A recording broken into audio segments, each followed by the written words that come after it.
y el origen del ciudadano. En este tópico vamos a ver un texto de Rita Laura Segato. Algunos ya la conocen, otros no. No sé, la han visto en otros, en la antropología cultural, en la antropología filosófica con vos, ¿no? Ninguno de ellos tuvo conmigo. La hemos visto como es eso. En problemática social. Qué bien. ¿Y qué es lo que veía? Estábamos hablando de la cuestión de la... De la guerra contra las mujeres, creo que era. Sí, la cuestión de género con el... Bueno, en esta es un cachito alto. Es la cuestión étnico-racial. Y primero vamos a hacer un repaso sobre la biografía de ella. Bueno, ella nació en Buenos Aires en 1951. Es profesora de música y de danza. Después se licencia en antropología en la Universidad de la UBA. Se especializa en etnomusicología en el Instituto Interamericano de Etnomusicología de Folclore en Caracas.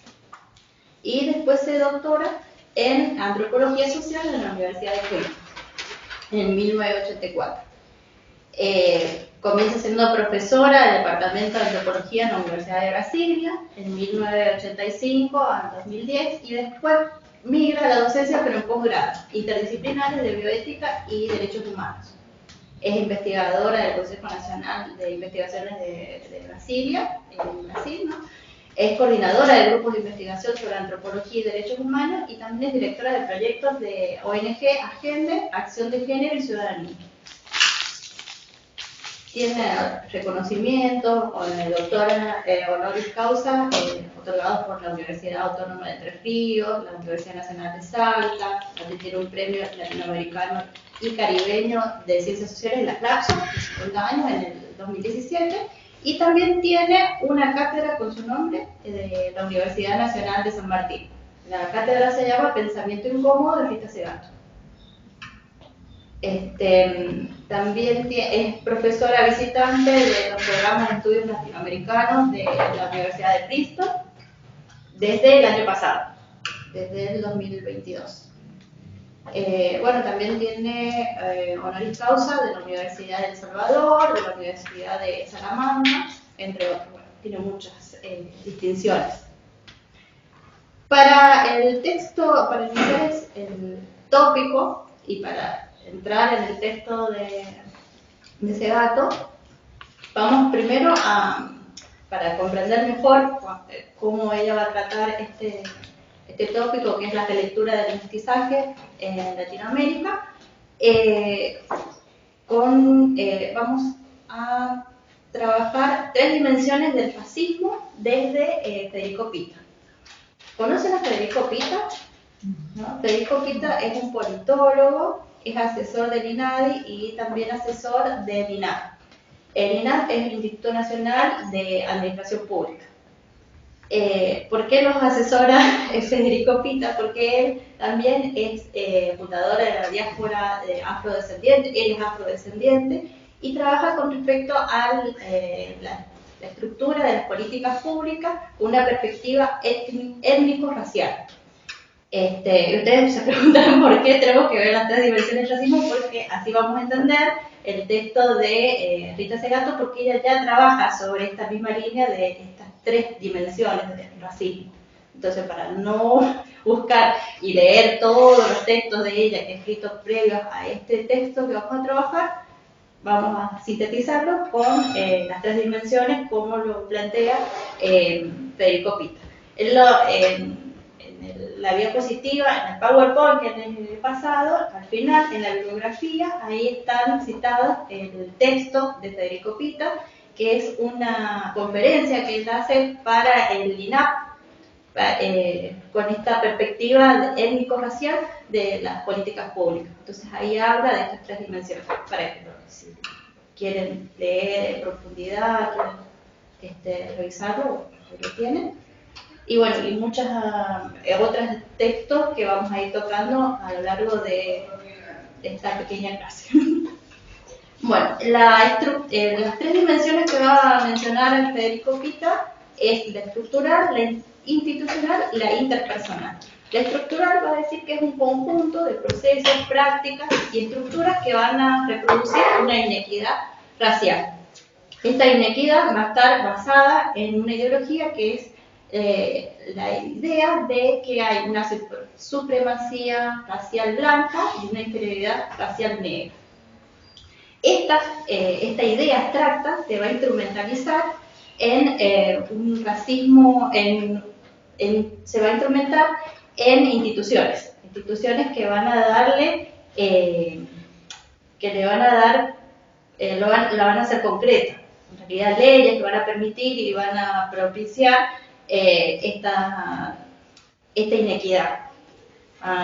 Federico Pita va a citar algunas leyes, la Constitución Argentina, en el artículo 25 va a decir que ahí se propicia cierta migración de migrantes europeos por sobre otros. Entonces ahí hace una jerarquía.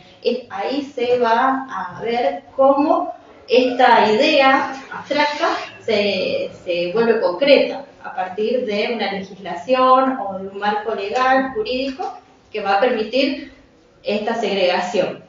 Después, la interpersonal es la forma más evidente y es la que podemos ver podemos palpar en el discurso cotidiano, en el lenguaje, cuando hay ciertas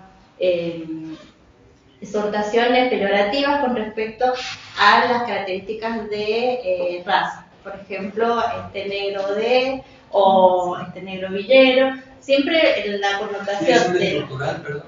¿Cómo? ¿Sigue siendo de lo estructural? En realidad, estas tres dimensiones van a estar ligadas. La estructural es la que le va a dar el marco, la idea, y dentro de esta se van a instrumentalizar a partir de la institución, de las leyes, normas, y lo interpersonal es lo que vamos a palpar entre nosotros. Cuando hablamos o cuando decimos algo peyorativo, siempre vamos a referirnos a veces peyorativamente no decimos este blanco de mierda, por dar un ejemplo. Decimos negro de mierda, o este blanco villero, no, decimos este negro villero.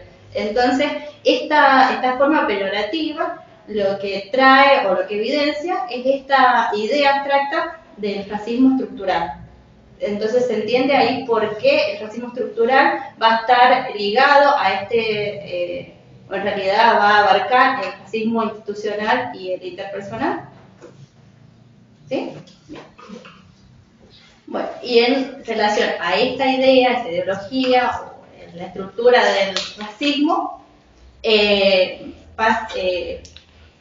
Quijano es citado tanto por Segato también, como por Federico Pita, porque él trabaja sobre esta idea de racismo, porque dice que esta ideología va a fundamentar o va a legitimar las relaciones de dominación, va a legitimar estas relaciones de dominación impuestas a partir del colonialismo. Y él también, acaba de distinguir el colonialismo de colonialidad, el colonialismo como este proceso en el cual se expropió o tomaron los recursos los europeos, occidente europeo, y después los nuevos estados americanos van a reproducir estas relaciones de dominación y de legitimación que en el interior van a reproducir esta idea de inferioridad y superioridad. Bueno, a ver. ¿Quedó? Claro. Perdón, es colonialismo y colonialidad. Y colonialidad sería el colonialismo desaparece con la independencia de los estados, pero la colonialidad no. La colonialidad sería que sigue perdurando esta idea de jerarquización. La matriz de pensamiento es la colonialidad y el colonialismo el proceso. Y acá está mal, pero después lo corrijo. Colonialidad es el patrón de poder, ese patrón que va a jerarquizar. Y sobre va a haber un paralelismo entre este tipo de colonialidad con la idea de raza, porque la idea de raza es la que va a fundar esta clasificación social. Ahí cuando lean donde dice la raza como fenómeno cognitivo y cívico, y que cito a Quijano, no es colonialismo, es colonialidad, como patrón de poder. Ahora me quiero encontrar. Bueno, y en esta clasificación o en esta jerarquización de las clases sociales, sobre la idea de raza, va a decir que es un sistema clasificador, y a esto le va a llamar racialización. Y esto no solamente va a clasificar las identidades sociales, sino también va a distribuir los recursos. ¿Quiénes son estas clases que va a poder decidir quién tiene y quién no, a quién le pertenece y a quién no, y también las formas de trabajo que van a realizar? Más adelante, bueno, vamos a ir trabajando, vamos a ir explicitando y se va a ir entendiendo mejor, ¿sí? ¿Cómo le llama el sistema clasificador que no lo cambia? Clasificación social, a ver, aquí tengo otro.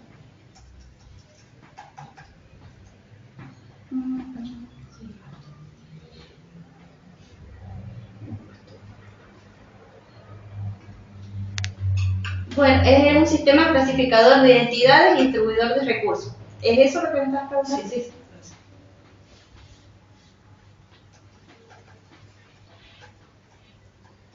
Bueno, y después sobre esta idea de raza como fenómeno cognitivo y cívico, es cognitivo por esta idea porque es una idea, es una abstracción que se va a instrumentalizar y que va a fundamentar ciertas prácticas.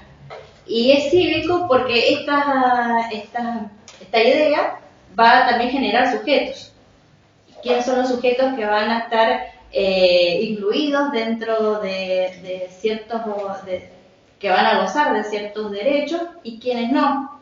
Ahí está esta clasificación social jerarquizada dentro de los estados, porque estos estados van a reproducir una operación que ya se había implementado con el colonialismo y con la colonialidad.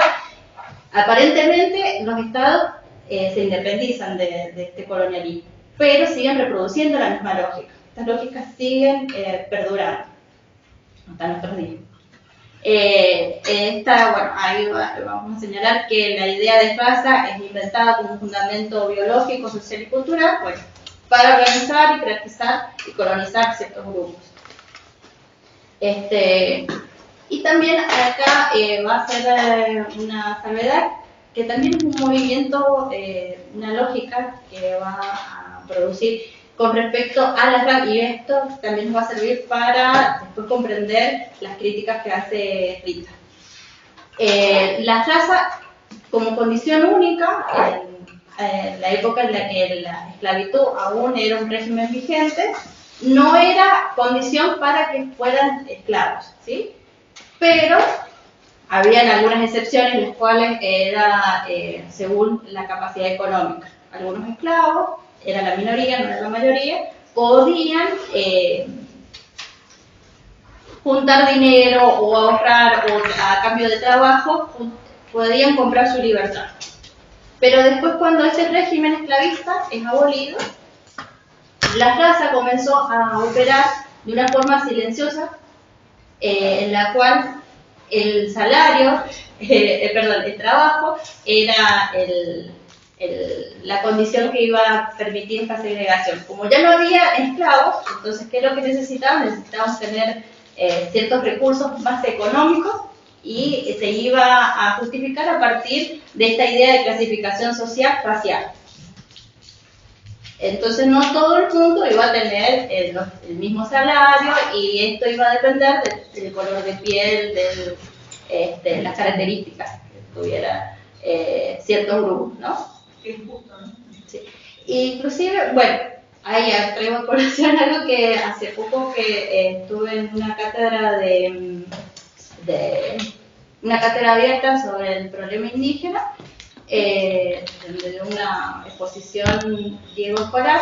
Él hablaba de que en la campaña del desierto y la pacificación de las Araucanias en Chile, al estar abolida la esclavitud, legalmente estaba abolida, pero en la práctica seguían repartiéndose el recurso, o sea, todos los indígenas que eran expropiados de sus terrenos y se los repartían entre aquellos que colaboraban en las campañas. Entonces tenían trabajo de mano de obra barata e inclusive a la misma altura que un esclavo, por comida y techo nada más, y supuestamente se los adoptaba, se los aculturaba, pero seguía operando la lógica de la esclavitud y de la segregación, a pesar de que legalmente la esclavitud estaba abolida.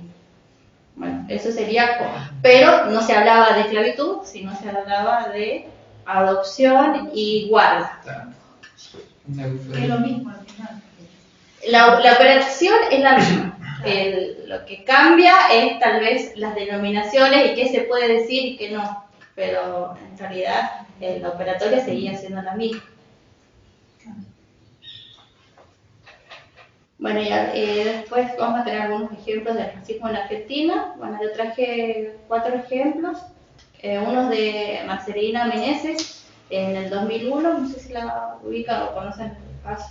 Marcelina Meneses es una inmigrante boliviana que viajaba en un tren hacia la estación de Espeleta. Ella iba a bajar, próxima a bajar la estación, es arrojada del tren en movimiento. ¿Qué es lo que sucede? Aparentemente los primeros testigos dicen que es un accidente.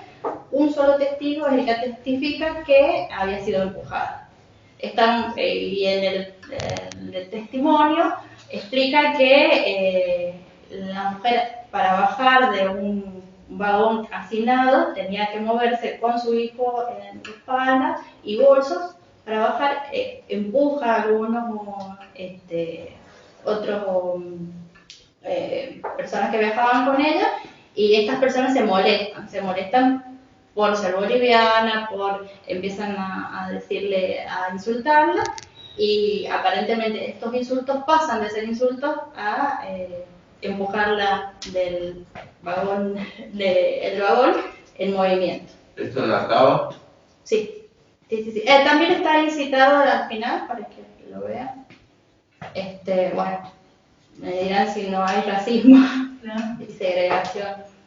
El caso de Fernando Báez Sosa, no sé si lo conoces, bueno, también es un tema de racismo.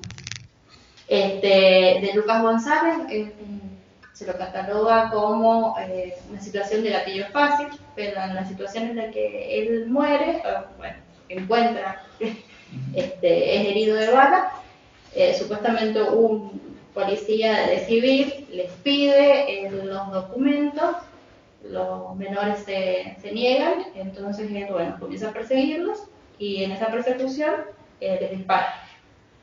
Siendo este chico, Lucas González, quien recibe 2 balas que después le provoca la muerte. Pero bueno, las características también, había una aportación de rostro, o sea, me parecía que ellos eran ladrones, les tenía que pedir documentos, no me lo quisieron dar, entonces tenemos que sacar el arma y era la nuda vida. ¿Y el caso de Fernando, no? ¿Cómo habría ahí? De Fernando, los que le propician la paliza, que después lo mata, lo trataban como negro, pasaron de los insultos a los golpes y de los golpes a la muerte. Entonces, ahí pasa de lo interpersonal a también decir, tu vida no vale, porque vos sos negro, porque tienes estas características. Inclusive el artículo que les paso sobre él, sobre Fernando Báez Sosa, es del Ministerio de Justicia y Desarrollo Humano, porque trabaja sobre el racismo en Argentina, y estos casos así, claro, tienen esta operativa de decir, de jerarquizar quiénes son mejores ciudadanos o quiénes son considerados ciudadanos, y quiénes son las razas inferiores. Yo puse un poquito en un trabajo que hice de entrega y lo que pasa en Salta, es muy claro.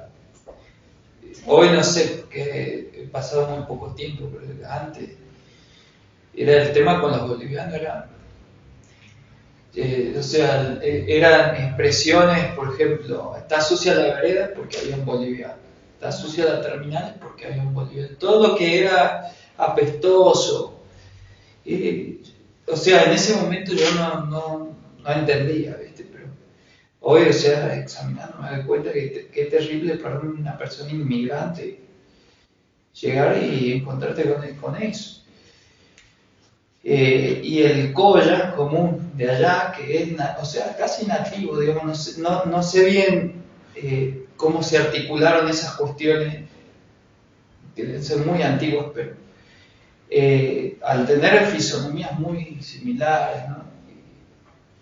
Y bueno, y una situación social parecida, porque el inmigrante llegaba por cuestiones de pobreza, de buscar una mejor vida, y el Colla generalmente está en situaciones más vulnerables, digamos. Entonces, por esas características sociales, culturales y fisiológicas, pasó a tener casi una identidad con el inmigrante y eran tratados igual.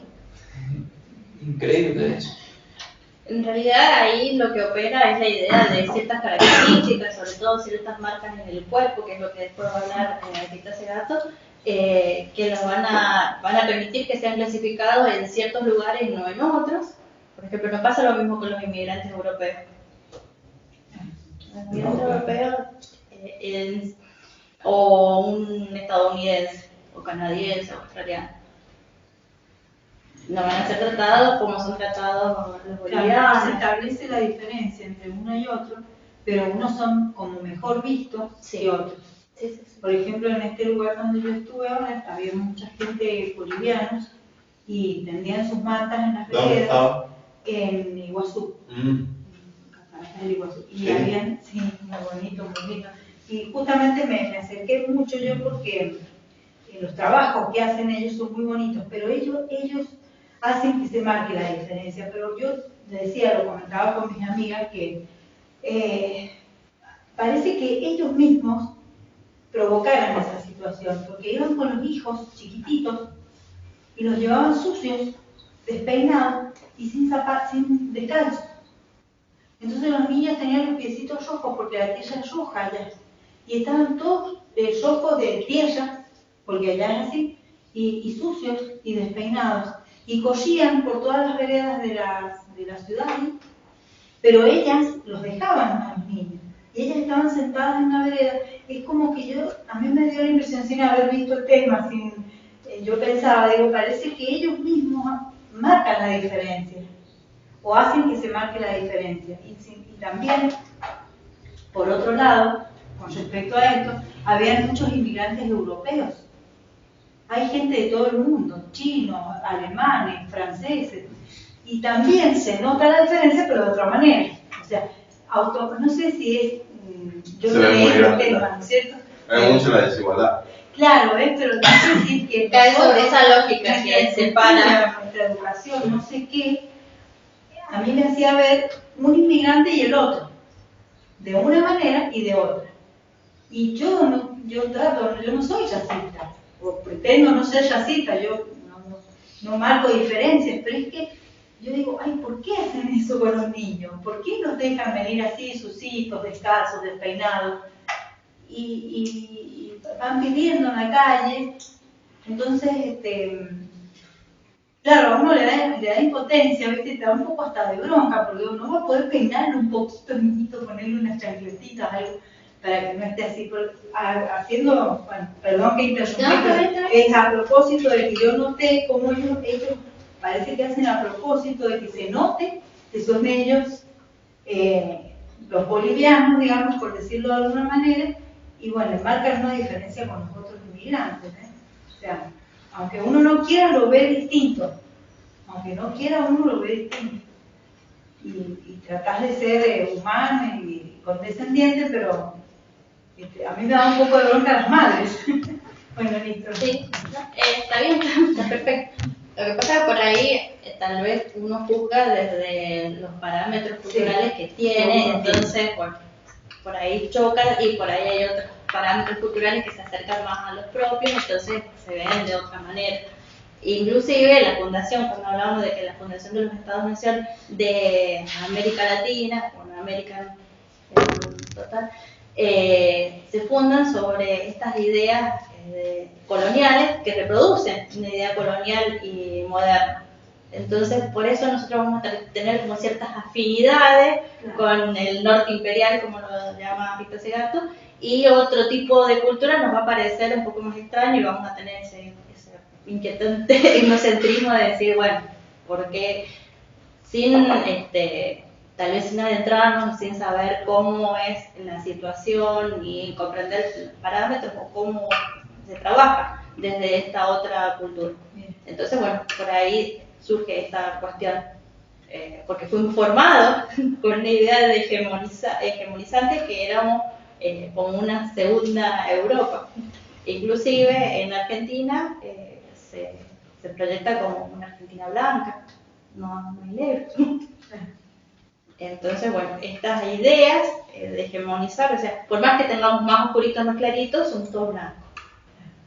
Inclusive, bueno, hubo todo un revuelo con, no sé, bueno, vieron Gran Hermano cuando ganaron, quiénes eran los que habían ganado y toda esta cuestión, esta discusión del racismo, de qué representaban estos ganadores. Que en Twitter decían que eran muy blanquitos, muy puritos, muy arios.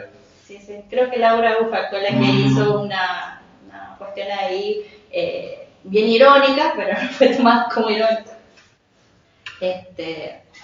Bueno, y ese silenciamiento, esa idea de que somos todos blancos, acá no hay negro, no solamente en Argentina, sino se extiende a América Latina y es lo que va a criticar Rita Segato, va a decir en Los cauces profundos de la raza de América Latina, una relectura del mestizaje, va a criticar esta idea de esta dificultad de hablar de raza en el continente. La dimensión racial como quedó silenciada. Es decir, bueno, no, si hablas de raza, sos un racista. Pero en realidad, en la práctica, sigue estando y está presente. Y lo que va a proponer ella, y ella también va a decir que va a recuperar estas ideas de Quijano con respecto a que las escenas geopolíticas van a estar organizadas también en una idea de jerarquía de naciones. Por ejemplo, el Imperio del Norte, ella va a decir que todos aquellos que no pertenecen al Imperio del Norte son estos no blancos. Entonces somos todos, y en ese argumento todos nos tenemos que reconocer como no blancos y todo lo que conlleva ser no blanco, donde quien organiza y quien tiene la potestad de relaciones y de recursos es el Imperio del Norte. Por eso nosotros tenemos estos problemas del dólar, de los recursos económicos, por más que tengamos tal vez una diversidad y podríamos afrontar de otra manera, nuestra posición en estas jerarquías y en estas relaciones geopolíticas va a estar supeditada a esta idea. No somos del norte imperial. Bueno, y va a proponer una solución, es releer estas marcas en el cuerpo que se han silenciado, esta idea de decir, bueno, no vamos a hablar de raza, vamos a hablar de esta forma en la que se silencia, es también cómo se invisibiliza esta operación. Entonces ella va a proponer que bueno, justamente se visibilice y que podamos leerlo no de una forma peyorativa, sino de una forma potenciadora, que podamos sentirnos identificados todos, por más que seamos más claros, más oscuros, que tengamos nuestras diversidades, pero que pueda potenciar a esta historia en común y así transformar estas desigualdades y no perpetuar estas jerarquías o estas operaciones que van a clasificar socialmente y racialmente a las personas, ¿sí? ¿Sí? ¿Puedo preguntar qué entiende ese gato por marcas en el cuerpo? Marcas en el cuerpo, el color de la piel, tal vez la fisonomía, que te va, por ejemplo, cuando hablaba tanto Agustín como... Los ojos justos. Sí, ¿cómo es tu nombre? Elizabeth. Eli. Cuando hablaban de estas formas que vos identificás, bueno, tiene los ojos rasgados, tiene el color más cobrizo, más amarillo, pero bueno, todas estas características van a ser marcas en el cuerpo. Y estas marcas en el cuerpo van a remitir a un pasado, una historia en común. Y esta historia en común es también la que va de Richard Quijano, de opresión, de explotación y de apropiación de recursos. Y de genocidio también. Y genocidio. Y va a comenzar con el texto, va a hablar de un escenario político en el cual la lucha ya no va a ser por la revolución, sino va a ser por recursos y derechos. Se refiere a recursos y derechos porque va a hablar de un caso particular ahí con respecto al cupo de becas de las personas negras en Brasil. Y ahí se van a distinguir dos posiciones, una conservadora y otra crítica. La conservadora va a ser reaccionaria y sin tapujos va a decir que no está a favor de estas políticas inclusivas, inclusive va a argumentar que el acceso a la universidad es el acceso para aquellos que van a dirigir el país. Entonces los negros no estarían calificados para dirigir las políticas nacionales. Mientras que la actitud crítica son movimientos que van a ser defensores de las leyes inclusivas, pero va a tener una pequeña contraposición, que es el que se van a dividir en subgrupos. Esta división va a hacer que se fragmente y va a hacer que, inclusive, estando a favor de políticas de inclusión, puedan entorpecer este apoyo y terminen por no favorecerlas. ¿Se entiende? Que esta idea de fragmentación de aquella actitud crítica, cuando se subdividen, pierden fuerza y a veces hasta son proclives de votar negativamente entre ellas y no van a promover estas inclusiones. ¿Se entiende esa parte? ¿Puedes dar un ejemplo? Se me ocurren las de la izquierda. Bien, entonces. ¿Cómo sería? Claro, bueno. A ver, pensar lo que... No, yo no. Que tal vez las actitudes críticas, tal vez están a favor de las inclusiones. Bueno, yo le decía que por ahí a veces los movimientos de izquierda están a favor de que se incluyan a todos, pero a veces cuando se subdividen o son grupos que están fragmentados, las peleas entre sí, entre estos subgrupos, producen justamente que no haya consolidación en la decisión y terminan desfavoreciendo a estas políticas de inclusión. ¿Se entiende? Que la fragmentación al final termina dividiéndonos y no permite que el objetivo en común, que era la inclusión, llegue a fin. La derecha logra unirse y tener un impulso común. Ahí estamos viendo medio Smith. Pero bueno, totalmente por la fragmentación. Entonces tenemos que pedir que haya unidad. Si queremos inclusión.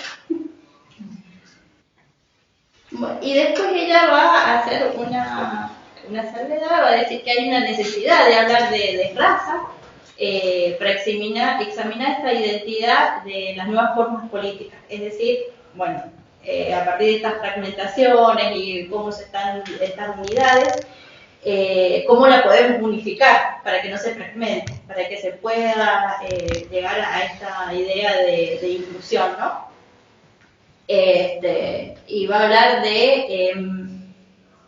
ella puntualmente va a dirigirse a esta dificultad de hablar de la base étnico-racial, o sea, de esta idea, de esta dificultad de hablar de raza, es decir, esta fragmentación que se produce, porque, bueno, él es más carito que yo, o ella es, no sé, o ellos son varones, ellos son mujeres, bueno, entonces estas fragmentaciones va a decir que hay que revisarlas en esta idea de una identidad común, y la identidad común que va a puntualizar Epitacio va a ser esta idea de que todos tenemos un pasado que nos une, esta idea de una historia común, a pesar de nuestra diversidad.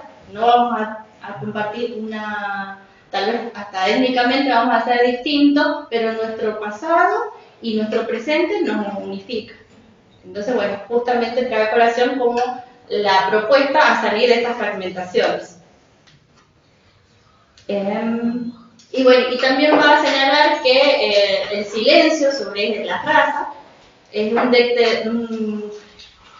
pesar de que es determinante de la victimización y de la vulnerabilidad de ciertos grupos, sigue silenciado, sigue sin expresarse. Bueno, y ahí va a tratar ciertos ejemplos, va a hablar de INADE en Argentina, que es el organismo que va a estar en contra de la xenofobia, el racismo, y justamente este instrumento institucional no va a responder con respecto a la idea de raza o de color.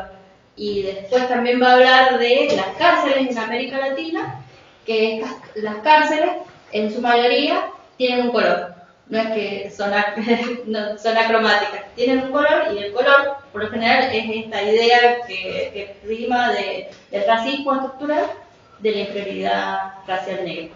Siempre van a ser más oscuritos, van a tener siempre esta característica, o va a estar en su mayoría formada por estas características, ¿no? Y bueno, los casos de gatillo fácil en Brasil como en Argentina, el tema de la letalidad. Chocobar, Mertón. Sí, también es un. También era racializado. Sí, porque él, en defensa de un inmigrante europeo, que supuestamente, bueno, que sí, en realidad lo habían apuñalado, él sale a buscar al propiciante, pero en vez de llevarlo a la justicia y que la justicia se haga cargo, él se mata. Entonces hizo justicia por mano propia, pero si lo analizamos desde las estructuras del racismo estructural, institucional e interpersonal, es un claro ejemplo.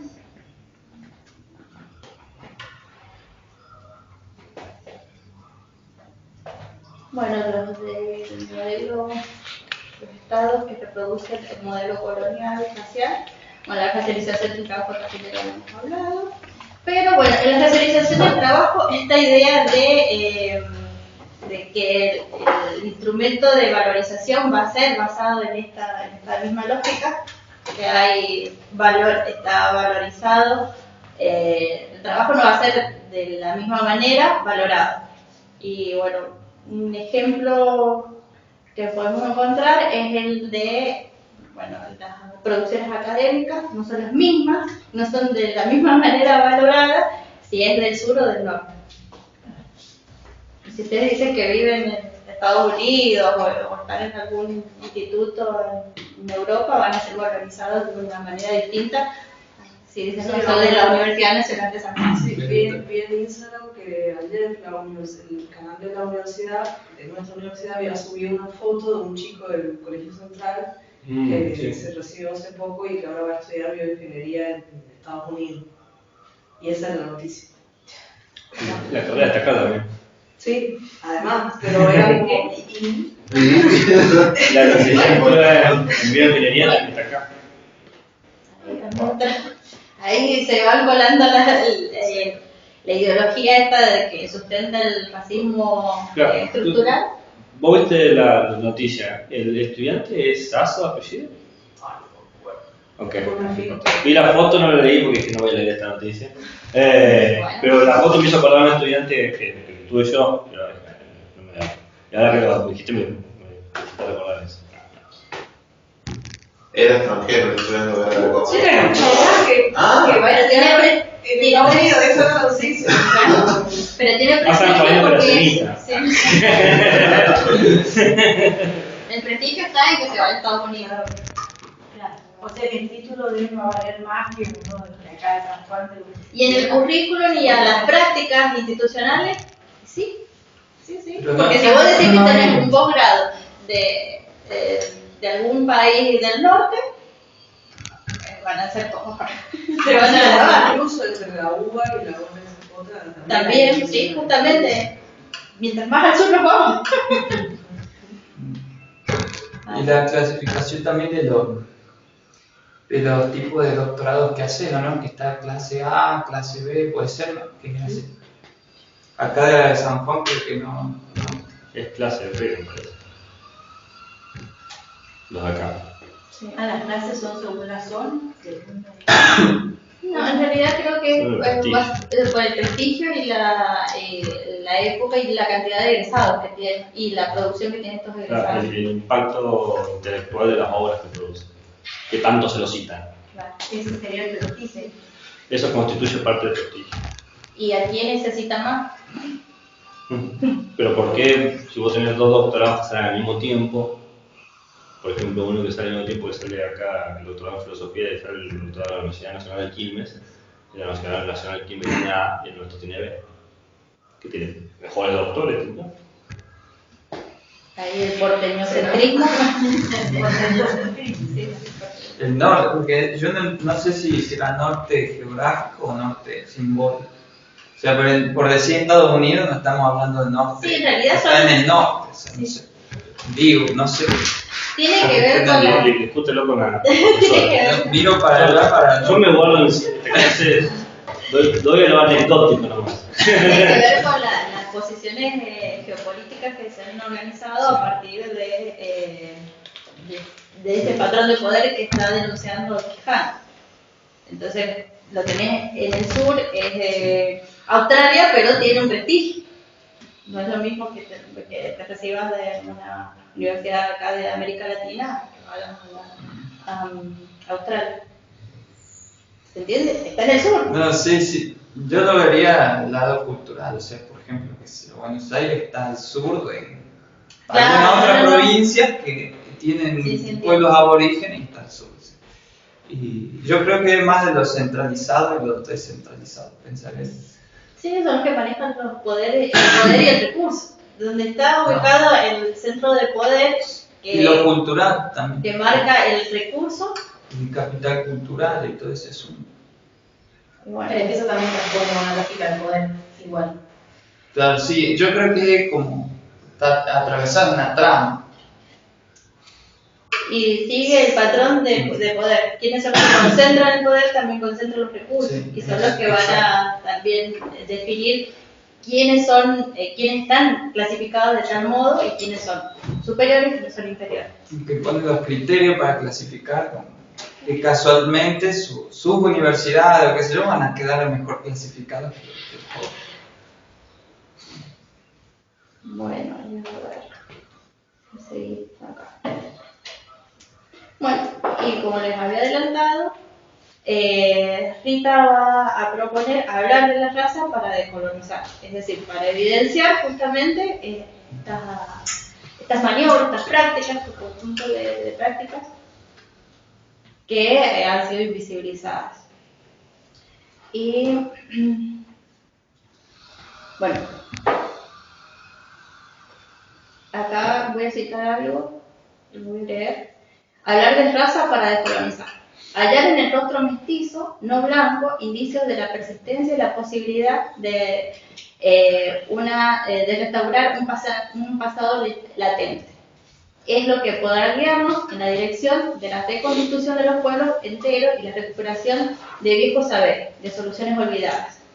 Esa raza, que es nada menos que los trazos de la historia de los cuerpos y que habitan las prisiones del continente, se muestran por alguna razón esquivas y se evaden de ser nombradas, denominadas, cuantificadas en estadísticas, y que solo se revelan paradigmáticamente en los relatos de testimonios sobre los encarcelamientos y las guetificaciones o genocidios. Bueno, ahí lo que nos está planteando es que en el rostro de este mestizo no blanco, todos los que no somos catalogados, que no entramos en la clasificación de blanco, tenemos la posibilidad de atar ese pasado latente y reconstruirnos como pueblo, y a partir de esta construcción recuperar viejos saberes y soluciones olvidadas, es decir, de unificar. Nuevamente, bueno, a llamar esta unificación. Y va a decir que tenemos un instrumento que lo va a separar ella o lo va a distinguir del relativismo cultural, que es el pluralismo histórico, que también es un relativismo cultural, pero va a decir que este no va, bueno, ¿por qué lo diferencia uno de otro?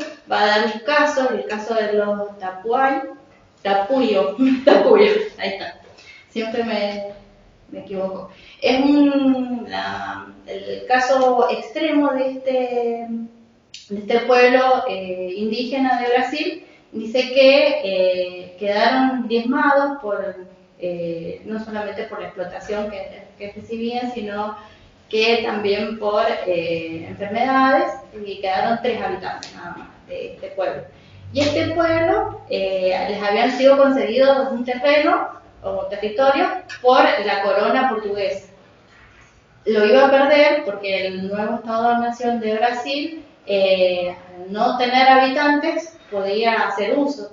Entonces, como una estrategia, las 3 habitantes que quedaban de los tupuyos se lanzan a una estrategia de reproducción. O sea, todo extranjero iba a ser herramienta de reproducción para poblar el terreno. Que es lo que este ejemplo que toma Rita dice que con el relativismo cultural y la idea de cultura como un fundamento, la etnicidad como un fundamento de identidad, no está aplicado a este caso extremo. Y después ella va a hacer un paralelismo con respecto a todo el continente latinoamericano, que también somos no tenemos una etnicidad única, y que nuestra identidad no puede estar definida por la etnicidad, sino por un pluralismo histórico. Es decir, todos compartimos la historia, por más que no compartamos ciertas características étnicas. Por eso ella va a hacer hincapié en este pluralismo histórico.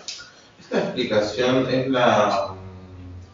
el famoso origen de la humanidad, de la geografía, de toda su geografía en el África, y se expandió por el mundo.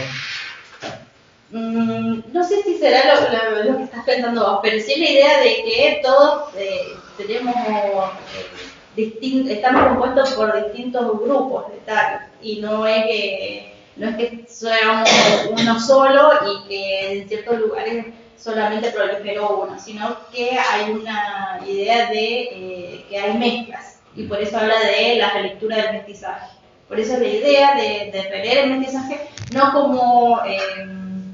como algo que esté fundamentado en una identidad basada en la etnia, sino que va a haber mezclas, y que las ha habido siempre, pero que en nuestro continente compartimos una historia en común, y que eso es lo que nos puede potenciar a poder revalorizarnos, y tal vez ya desde esta lectura también denunciar y tal vez cambiar estas lógicas que siguen funcionando, que siguen segregando.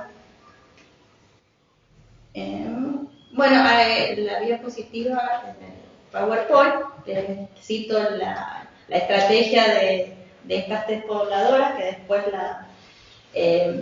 también lo cito. Hay una página de Brasil que se llama Povos de Brasil. Está en portugués, pero si ustedes lo ponen para traducir, se traduce, lo pueden leer ahí cuenta la historia de este pueblo y no es tan como lo he sintetizado, pero sí hay partes de las tierras que fueron concedidas por la corona portuguesa que sí fueron captadas por los funcionarios del Estado brasileño y que las recuperan a partir justamente del pluralismo histórico, porque justamente esta población que era tan diferente y que respondía al pueblo tucuyo, el argumento era que no eran parte de ese pueblo, porque tenían rasgos distintos, no eran todos similares, no compartían la etnia. Y entonces, por eso hay ciertos terrenos en el Mato Grosso, donde estaban estos pueblos, pierden ciertas tierras y las recuperan a partir de 1950, 40, alrededor de eso. Y esto fueron expropiadas y aproximadamente casi en la misma época en la que se produce la campaña del desierto y la pacificación de la Araucaria, mediados del siglo XIX, casi finales. Así que bueno, es toda una historia bastante compleja, pero bueno, Pita lo que toma es esta idea del pluralismo histórico como una alternativa a estas lógicas de racismo que van a ir segregando y que van a ir fundamentando esta idea de división, no solamente clasificación social y racial, sino también de recursos, porque más allá de, bueno, vamos a clasificar la sociedad, sino quiénes son los que van a ostentar con los recursos y quiénes son los que se quedan con los recursos, al fin y al cabo. Y por eso habla justamente al comienzo del texto sobre las políticas de inclusión y la lucha por el recurso y las políticas de inclusión. Bueno, sería eso, ahí terminamos. No sé si algo ha quedado como muy al azar o quieres que les explique algo, si no fui clara. ¿Les gustó el tema de cómo lo trae Rita?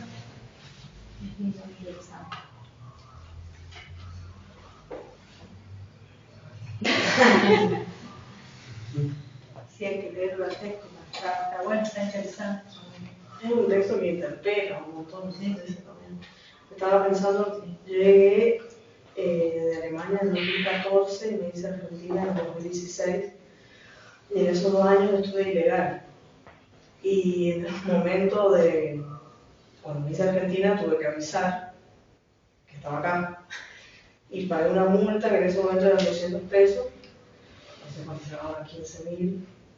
Y tengo una amiga que es boliviana que se hizo el DNI extranjero al toque, todo el tiempo le pregunto en la calle. Y a mí jamás, yo estuve ilegal. Entonces, ahí está sí. Cumplías con las marcas del cuerpo. Cumplías con las marcas del cuerpo. Claro, los rasgos físicos determinados. O sea, no tenía cuerpo marcado. Claro. No tenía marcas. Entiendo con lo que dijo Segato. A lo mejor sí, No te pidieron pero es una todo, marca que no te molesta. Puede ser. A mi amiga se lo pide en la calle, digamos. Ah, mira. Bueno, la No idea de sabía exportación que de era software. Yo no tenía Capaz acá no hay. Capaz que vivo en un termo, pero esas cosas nunca te había visto. En Cava le pasó igual, como que ahí están más al pie del cañón por esas cosas. Yo tengo amigos que les ha pasado reiteradas veces, siendo menores de edad sobre todo, que por ser negros y por estar vestidos con ropa deportiva, o sea, La puerta Sí. claro, era un conjunto de características que fomentaban la discriminación, les han pedido el documento un montón de veces. Bueno, sí, en eso el tema de delincuencia, ese tipo de cuando se supone que están revisando, o sea, hay gente que roba, entonces, ahí sí. Para como la moda Pero- no ayuda nada.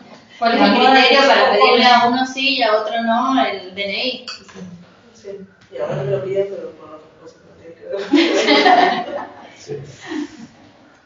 Pero sí, ahí se revelan esas ideas que parecen abstractas, pero son más A mí palpables. me llama la atención que por ahí, por ejemplo, que le pide DNI a una persona por ciertas características, bueno, obviamente un policía, pero tampoco es blanco. O sea, suele ser también una persona con esas mismas características. Yo Bueno, digo, el caso de Chocobar, Rafael, ya, Chocobar. o sea, son esas paradojas. Por ejemplo, mi abuela. Pero no necesita ser blanco, Mi abuela tiene- tiene la estructura. Eso, por ejemplo, mi abuela tiene expresiones muy blanqueada. machistas. Y yo digo, ¿cómo si es mujer tiene expresiones tan machistas? Que eso es paradójico. Es como que es un pensamiento que se. Lo que pasa es que es la lógica, la idea esa fluye y si no la visibilizamos, como dice Richard, va a seguir fluyendo y va a seguir operando. Y la idea es visibilizarla, ponerla en análisis y para poder combatirla justamente, por lo menos hacerla visible y ver que no pasa por casualidad, no es fortuito y que no es una cuestión aislada, sino que es algo que pasa más seguido de lo que imaginamos. Bueno, ¿y el profe? ¿No tiene nada para decir? Sí, tengo algo para decir. He tomado nota de lo que han dicho todos, pero no me parecía pertinente. ¿Está ahí? Todavía nos quedan un par de minutos. ¿Por qué quiero terminar esto? Dentro de una hora. La oración de claro, no. Queda tiempo para. Sí, ¿verdad? Tengo preguntas para todos. No, yo fui escuchando sus reflexiones. Bueno, primero me pareció bien claro la exposición que has hecho, mucho más sistemática de lo que yo soy, así que eso seguramente los estudiantes lo van a agradecer, porque yo a veces me desvarío con discusiones o debates conceptuales que a mí me apasionan, pero quizás a otros agotan. Entonces yo digo, ¿qué significa esta palabra? Y me pongo, que a veces puede servir, pero a veces como que ya avanzar. Si me han preguntado, che, ¿y cómo es yo? Ya voy a llegar. Vos por lo menos fuiste de principio a fin y eso creo que estuvo bastante bien. Se van a dar cuenta cuando se ponen a reflexionar lo que has dicho, la diferencia discursiva que hay. Pero como no sé si te lo van a decir, te lo digo yo de entrada. En base a lo que estaban comentando, les dejo la pregunta esta hora, voy a decir una cosa más y después voy a volver a esta pregunta para que reflexionen. O sea, ¿qué piensan de si es viable la propuesta de recta cegada? No me responden ahora, mientras yo voy a hablar de algunas cosas, piensen y discutimos sobre la viabilidad del pluralismo histórico. Estaba pensando, voy atrás para adelante, con Agustín, con tu último comentario sobre mi abuela con mensajes machistas. En realidad, lo que sucede aquí y nos sucede o a todos nosotros o a todos los que vivimos con otros seres humanos que han sido formados en las instituciones argentinas, que el modelo institucional ha impreso o ha establecido una subjetividad que ya representa una verticalidad de género o una diferencia de género. Entonces, si vos viviste toda tu vida aprendiendo que tu función era tejer y bordar, claramente va a ser difícil romper ese esquema de valorización de malla. Necesitarías todo un proceso de, como diría Derrida, de deconstrucción, que supone un esfuerzo cognitivo y emocional que no siempre uno tiene las capacidades para hacerlo, o las ganas de hacerlo, o las posibilidades de hacerlo. Entonces, una situación como esa se podría hacer, en este caso hablamos de tu abuela, pero puedo hablar yo a veces hablo de mi padre, ¿no? Que es motoquero y con todo el estereotipo de los motoqueros que se puede imaginar, tatuaje, tacha, cuero, todo eso, o sea, es lo que es, ¿no? Pero, y todo eso trae todo un conjunto de estereotipos hacia dentro de sí y hacia lo demás, lo que llevó largas noches de discusiones y de debate para poder generar ciertas fracturas, pero si no hubiese estado yo en su vida, no sabes si hubiese sucedido, ¿no? Que yo también me formé dentro de esa institución y que todos nosotros que estamos por la institución argentina por ahora siguen siendo racistas y siguen siendo machistas. no es casualidad. Los años que daba Rita Seregato, yo daba el mejor ejemplo que se me ocurre a mí de nepotismo racista y misógino de Argentina, soy yo. No porque yo sea eso, sino por cómo conseguí este trabajo. Cuando me elige a mí para suplantar a Esteban Vergalito, el director del departamento, le pregunto, ¿por qué yo? Si hay otra gente que se graduó de esta universidad y le nombré 3 profesoras que yo sabía que tenían esa capacidad. Y me dice, no se me ocurrió. La respuesta es que ni siquiera le entró por la cabeza. Entonces, ahí tenés claramente una situación. Yo entré en el canon de esta persona, hice completo el checklist y digo, claro, paraguano. O sea, vengo de una universidad prestigiosa, vengo de afuera, ¿no? Porque vengo de Córdoba, para ellos de Córdoba, era una imagen. Entonces, yo cumplía mi rostro más hegemónico, no puede ser. Hombre, casado, ¿no? Que doy la imagen de cisgénero heterosexual, que no lo soy, no importa, es la imagen que yo doy, es como aparece el foto. Entonces, de repente, esta persona dijo, sí, de cajón, entra perfecto acá. A ojos cerrados. Claro, pero ni siquiera chequeó mis credenciales. Todo, voy a decir así, el mal orto de que yo soy un tipo que toda mi vida me formé en esto y entonces sabía sobre estos temas. Pero en principio no se pensó en eso, se pensó en un sujeto que representara un cuerpo. ¿Qué representa? La cuestión de las marcas y las no marcas, ¿no? Y yo era el checklist completo. Entonces no hay que ir muy lejos, no hay que salir de casa para no ver cómo opera eso. No estaba pensando en eso, el por qué es. Porque esto es algo que nos atraviesa a todos. Y es nuestra obligación, que lo que señala Rita Seregato, ser conscientes de nuestra complicidad en eso. Peor sería si yo ejercería el trabajo que necesitaba, porque tenía que llegar a fin de mes, o sea, no voy a andar mintiendo, lo acepté. O sea, pero también tengo que entender el grado de mi hipocresía sobre eso y la conciencia de las implicaciones de mis actos. Bueno, pero ¿qué hubiese hecho? ¿Hubiese hablado con las otras docentes? ¿Hubiese hecho que se abra concurso? Yo ya he llamado a concurso. Más de lo que yo puedo hacer, la institución tiene ese tope. Pero el tema no es el que hubieses hecho, no es una cuestión de moralina, ¿no? De una moral de segunda. Es entender la estructura racializada de la institución. ¿Bien? Porque, yo tengo todo ese checklist, pero yo tampoco me represento en todo eso. Lo tengo, parte del cuerpo que tengo, pero yo vengo de Chubut, toda mi vida me he formado con... Mi escuela era 90% mapuche, porque de donde yo vengo es lo común, para decirlo lo más crudo posible, no era mi color de piel. ¿Se entiende? De donde yo vengo. Mis amigos, que fue lo que les comenté... ¿En qué clase lo comenté? No sé. En la anterior, de mi amigo Fede, se lo comenté a ustedes. Sí, en 2 o 3 clases. Claro, es que yo caí en cuenta mucho después de eso, ¿no? Entonces, para que tengan una idea de que el barrio es así, ¿no? Entonces, esa sería como la primera cuestión que pensé. La segunda cuestión que pensé fue lo que hablabas vos sobre tu viaje. Uno habría que pensar si las categorías de suciedad, de indigencia, no han sido en realidad una forma de dominación que tenemos entre nosotros.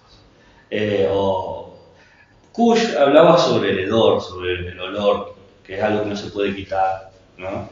Y Rita Seregato en ese sentido habla sobre la marca de la fisionomía del rostro, que por más blanqueamiento que pasemos, no vas a dejar de ser un indio, un negro, una mujer, o una mujer negra india, ¿no? Empezando las interconexiones. Entonces, quizás nosotros nos hemos formado de cierta manera para poder decir, he ahí la pobreza, pero quizás en realidad hemos generado dispositivos para crear sujetos pobres, o crear sujetos victimizados, lo cual eso habla de nuestra capacidad de dominación, y no una capacidad de emancipación. Y eso es un problema que hay que que hay que poder ser consciente de cómo nos conforman nuestras prácticas subjetivas. Y ahora, no me acuerdo qué otra cosa. Estoy tratando de acordarme los comentarios que habían dicho. Como no, saqué mi libro para anotar, pero no traje la lapicera, entonces no me pude anotar. No, estaba muy inspirado. Ya me voy a acordar. Hay uno más que me quedó acá como resonando, ya me va a salir. Volviendo a la pregunta que les pedí que reflexionaran, y claramente acá es donde quizás podemos abrir el debate, el diálogo, la vigencia o la plausibilidad de esta propuesta. Porque quizás como diagnóstico es muy útil, pero como propuesta superadora. El texto es del 2010, o sea, ya tenemos casi 13 años. Y encima estamos hablando de una persona que está dando cátedra sobre eso. Porque al final lo que proponía era El pluralismo histórico. el pluralismo. La identidad común basada en una historia común. Y la historia en la que nosotros somos todos los blancos, a pesar de que seamos más claros y más oscuros. ¿Qué piensan? Los que leyeron y los que escucharon.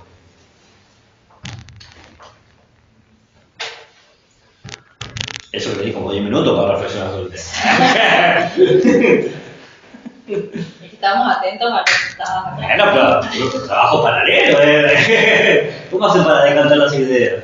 Cuando discuten con su pareja, por ejemplo, vos estás pensando tu respuesta, o sea, vos estás diciendo, sí, dale, ya sé lo que me... O sea, a mí no me mientan como no puedo hacer las dos cosas al mismo tiempo. No, pero eso ya está pautado hace rato. Hay una estructura de, me estás diciendo esto y uno va como en su catálogo diciendo, sí. Es un trabajo de hormiga Sí. que lleva. Entonces no me digan, no puedo pensar otra cosa. ¿Cómo era la pregunta así? Si es viable o no lo que propone Rita Segato con respecto al pluralismo histórico. Partamos de que uno de los pocos autores que estamos viendo que está haciendo una propuesta. Sí. ¿Bien? Eso yo creo que es algo positivo. Pero no se llama pluralismo histórico. Bueno, pero No, Lo que hay que ver virtudes y defectos. Pasa que ella ahí también diagnostica que la idea del relativismo cultural basado en una identidad, basada en una etnia, provoca estas fragmentaciones. Y estas fragmentaciones hace que, que el problema mapuche sea solo de los mapuches, porque yo no me siento mapuche. Entonces, el problema es de ellos nada más. Entonces, es ahí donde se ve la fragmentación. Entonces, si nosotros decimos, no es el problema de los mapuches, es el problema de todos, porque nos sentimos identificados con una historia en común, la historia es otra. El conflicto no es solo de los mapuches.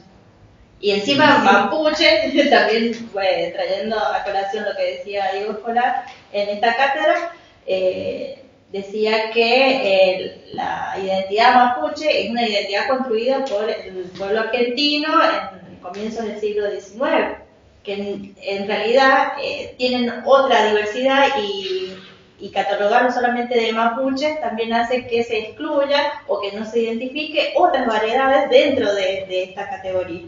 Entonces, también ahí está esto que critica del relativismo cultural del que habla Rita Segato, con respecto a basarlo solamente en una identidad, en un nombre, en una característica, hace que ciertas historias en común no sean tomadas como parte de una identidad.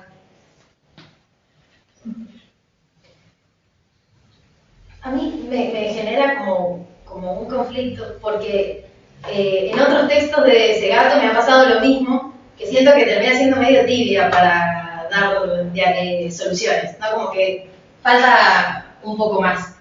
Y acá, por ejemplo, me parece re valiosa la idea de la historia común y a partir de ahí proyectar un futuro juntos también, pero digo, ¿cómo? Igual siento que falta la respuesta de cómo logramos que nos identifiquemos con la historia común. ¿Cómo hago que la persona que tiene una presentación blanca, que sea argentino, se desligue de ese pasado de no, yo soy italiano porque no tengo abuelo italiano? Los 4 abuelos. Y claro, ¿cómo hago que se desligue esa idea? Porque en realidad es parte de tu historia, pero no es toda tu historia.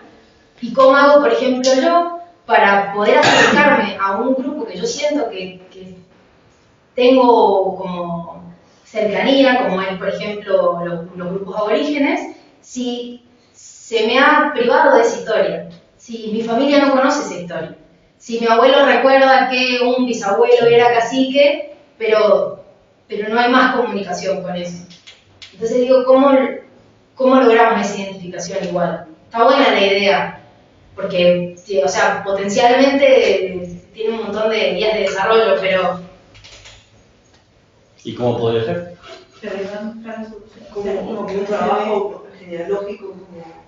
Claro, pero en realidad si caemos en esa también, o sea, se va a hacer lo mismo que es lo que está criticando, que es que no hagas esa historia por tu etnia, sino por un poco más allá.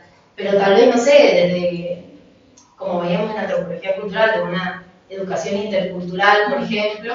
En la ley, sí. Y claro, y enseñar una historia diferente, o enseñar cuestiones en los procesos de formación de identidad, hacer hincapié en esa historia común, como para que desde base sea parte de nuestra identidad como latinos. A mí me hiciste acordar otro comentario, que iba a decantar. Que no me pase a mí, que yo sepa que le pasó a alguien. ¿Me afecta a mí como parte de la ciudadanía esta argentina socializada? ¿Cómo? Que no me pase a mí X problema. Porque estaba recordando lo que había dicho Pilar. Se me fue así el nombre. Iba a decir el ser humano, pero no era. Iba a sonar como muy ambiguo. A mí, trato de reconstruir tu discurso, decime si es correcto o no, lo que estabas tratando de comunicar, que era, yo de repente me di cuenta que tenía un privilegio y otra persona que estaba en una situación jurídicamente mejor que la mía, aún así fue tratado cívicamente peor, una cuestión ¿no? Entonces, técnicamente a eso no le pasó nada. Lo peor que me pasó a Pilar fue pagar 500 pesos y enterar que su amiga o no sé quién era la persona, un conocido, su amiga, le pasó. O sea, pero lo peor no te pasó. ¿No? Entonces, la pregunta que haría Rita Segato ante este relato histórico, que no te haya pasado a vos, ¿no te afecta o no es parte de tu historia? ¿Qué entendés por afectar? De cualquier manera, que sí, te me afectó, que te pero interfiera. me afectó, pero no en un sentido, porque a mí me cuesta mucho como diferenciar esta cuestión del afecto con una cuestión de white guilt. Sí. Que es horrible. Culpa blanca, sí. Sí, entonces que es algo muy parecido que sucede en Alemania con los judíos. Claro. Entonces, no sé, es como una situación ahí media límite.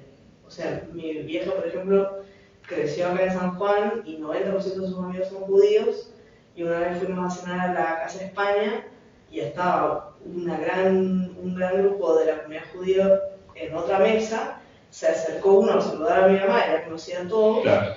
y él le dijo, no se acercan los demás porque estás acá con tu hija y vos te casaste con un alemán. Claro. Y yo no me sentí mal, o sea, me sentí mal en el sentido de que me dio mucha culpa. Claro. Y no en el... Por tu madre. Sí, porque es una cuestión en realidad como que termina siendo una culpa histórica de identidad. Sí.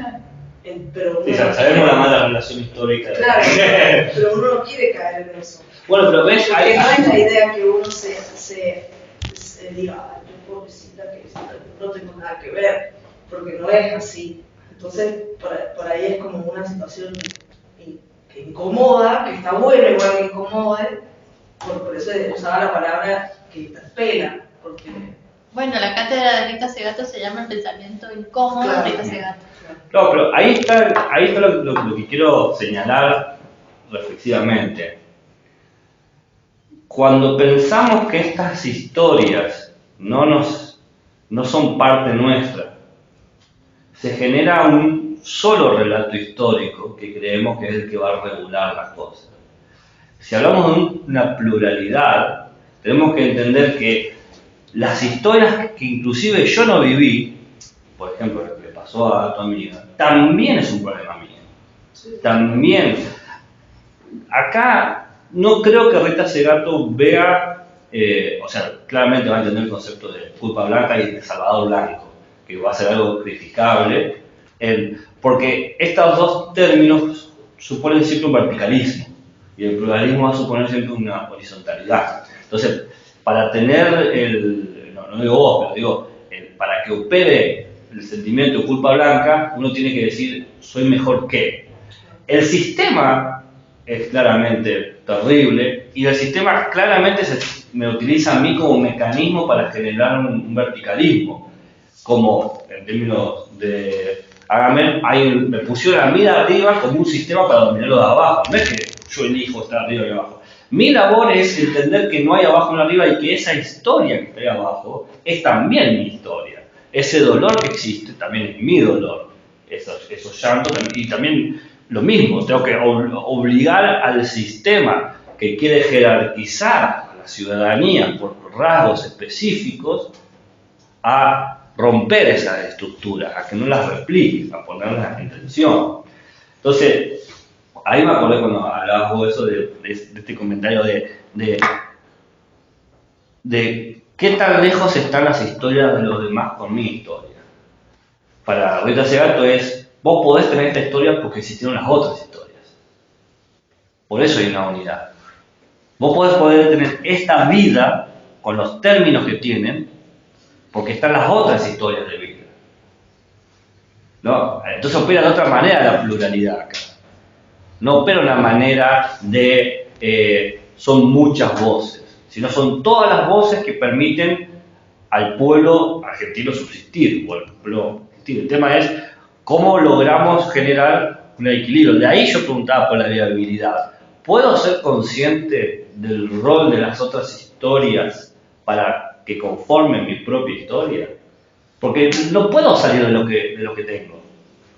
No puedo hacerme, inclusive los tratamientos de blanqueamiento o los tratamientos de ennegrecimiento, porque vos pensás la gente que va a camas solares o la gente que se compra cremas para blanquearse la piel, o sea, todos los intentos de transformación no pueden negar lo que ya sociocultural, institucional y políticamente me han categorizado. Además que Jackson le siguen diciendo negro y tenía una enfermedad que le había puesto blanco a la piel, ¿no? Entonces, no estoy hablando acá de todos sus problemas legales sobre los abusos sexuales, que eso se puede discutir por otro lado. Estoy pensando en el tema del bronceado. Claro. El tema del bronceado es, bueno, no es cualquier bronceado, es el bronceado ese doradito que tiene que quedar así como... Que le dicen ¿cómo? Le dicen trigueño. El concepto trigueño se inventó la primera vez que hizo el censo acá en Argentina. Porque no querían catalogar a los negros, entonces inventaron el concepto trigueño. Claro, la ausencia de hablar de raza. Claro. Y dijeron, bueno, ahí, el trigueño. Y está tan metido que en Latinoamérica se dice trigueño cuando no es un concepto que existe, es un concepto que se ha creado justamente para hablar del acriollamiento de los afrodescendientes. Yo tengo una pregunta. Cuando hablamos, o sea, uno es consciente de una historia en común, pero ¿hasta qué punto está el derecho, digamos, de sentir ese dolor que no me es propio? Por ejemplo, a mí me molesta un montón cuando un chabón cis me viene a decir, no, porque las luchas femeninas, no importa. Está bien, genial, buenísimo. Cuando se pone la camiseta de aliado, digo, Sí, claro. te queda muy holgada. Pero es nuestro dolor, Claro. y en nuestro sufrimiento está bueno que se acompañe, pero hasta qué punto está bueno como meterse en esas luchas. Eso es lo que yo me pregunto. Es muy buena la pregunta. Desde mi identidad sexual disidente, desde mi identidad como mujer, que capaz sucede otra cosa con estas identidades de las cuales estamos hablando. Bueno, no, Rita habla del problema. Sí, bueno, digo en otra época, pero en este texto que sí no hay. No sé. Lo que, en términos de Segato, ¿no? Sí. Con la camiseta de Segato acá. Lo que diría es que jamás podrías lograr recuperar tu dolor, por eso es necesario escucharte. ¿Bien? pero tengo que entender la existencia de ese dolor, o de esa experiencia de vida, o esa estructura subjetiva que te acompañó durante los años de tu existencia, ¿no? O ese marco de subjetividades que hace que vos seas vos, ¿no? Utiliza la representación que más te guste. Creo que Segato habla de prácticas de subjetivación, no de sujetos, sino continuidad de subjetividades. Es tuyo, tenés que poder decirlo, y yo tengo que entender que eso que vos podés decir y experimentar también forma parte de lo que yo he podido experimentar y lo que no he podido experimentar. Porque la experiencia no es siempre lo afirmativo, también son las ausencias de experiencia. ¿Por qué? Y ahora, otra cosa que me acuerdo que dijiste vos. Que dijiste, yo soy un nabo, quizá no lo he visto. Yo pensé, pero no lo viste porque vos, como yo, como él, somos recontra heteronormativos en la estructura de... Después, quizás cuando hablamos se disuelve todo, pero si nos cruzan en la calle, dicen, aquí tenés un macho pecho peludo argentino, ¿no? Está esa imagen. Son el estereotipo. Entonces, a nosotros no nos va a parar la policía. Escuchándote lo soy. Bueno, no, por eso, a mí me han dicho un montonazo de veces que yo hablo amanerado, que no represento a los heterosexuales. Yo siempre lo tomé como un halago, pero en la postura, la forma en que me he visto, con camisa y con todo ese tipo de cosas, muestra frente a la lógica institucional que yo soy alguien que es adecuado a la norma, que soy normal, que soy lo esperable. Y siempre con los requisitos que esperan. Claro, entonces, donde yo estoy, donde yo me muevo, donde yo me puedo mover, va a ser un lugar donde voy a ver un conjunto de cosas que otro no va a ver o no va a experimentar. Entonces, ahí está el tema. Yo tengo que entender que todas esas cosas que no pasé o que no sufrí implicaron que otros han tenido que sufrirla, que son parte de mi vigencia y mi plausibilidad. Y entonces también necesito que esos compartan, pero yo también tengo que compartirles que hay una vida sin sufrimiento, porque el sistema me ha privilegiado, pero yo puedo, con mis prácticas colectivas siempre para Segato, generar o fortalecer una horizontalidad. Yo acá no estoy diciendo Rita Segato la pegó toda, estoy explicando el modelo de Rita Segato, ¿no? La importancia de la historia es como que cada historia es una biblioteca y necesitamos aprenderla, necesitamos estudiarla. Entonces, son libros que se tienen que compartir, son experiencias que se tienen que ofrecer, que se tienen que evidenciar, ¿no? Y ahora me surge la pregunta, ¿no? ¿Qué pasa con estos sujetos que se apropian de historias?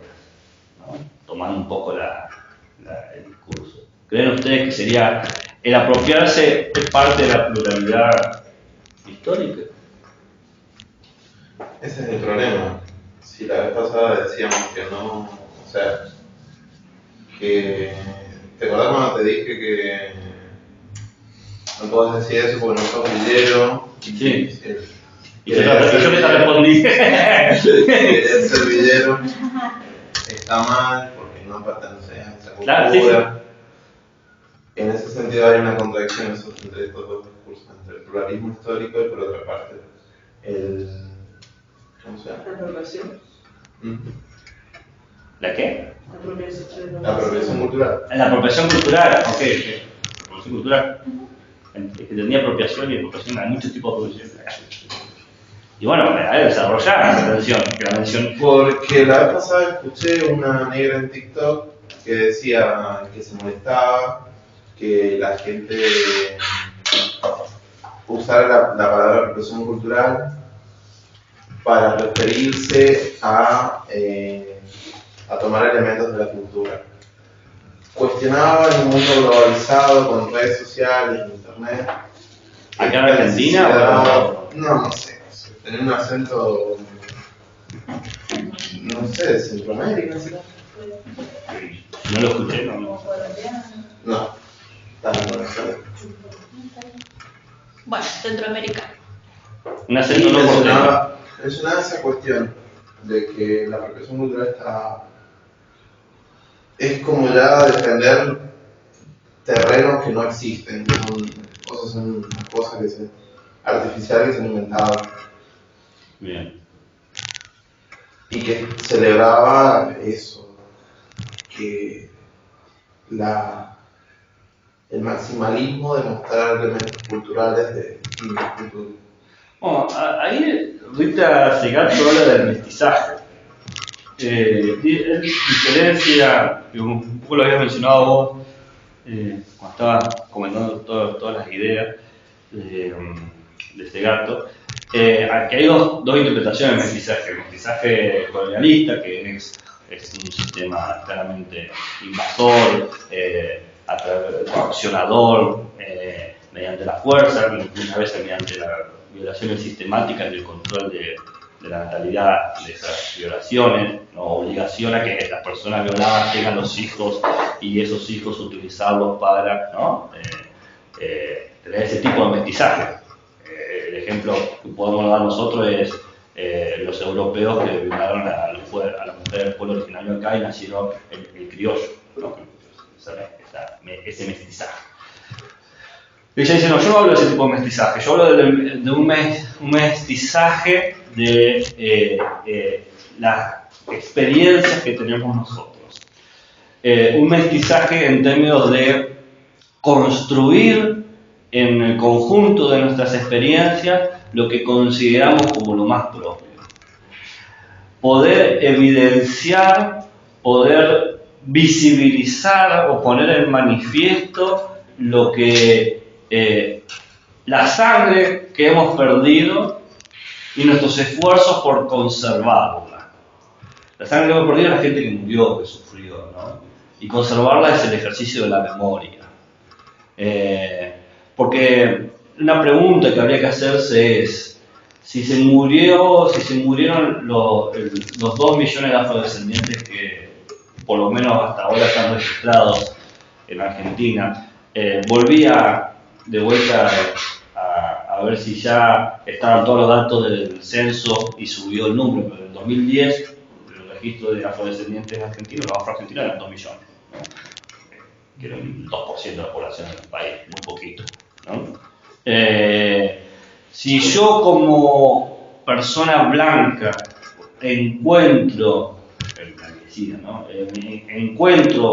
un prócer o un representante de los afrodescendientes y lo quiero poner en evidencia, ¿pierde valor a esa persona que yo he encontrado y trato de reconstruir esa sangre derramada por ser yo una persona blanca?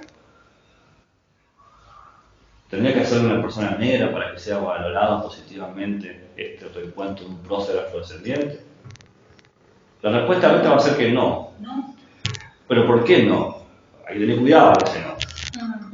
Porque lo importante es poder mostrar la historia que nos ha constituido. Si yo con esa historia logro que otras voces puedan expresarse, bienvenido sea.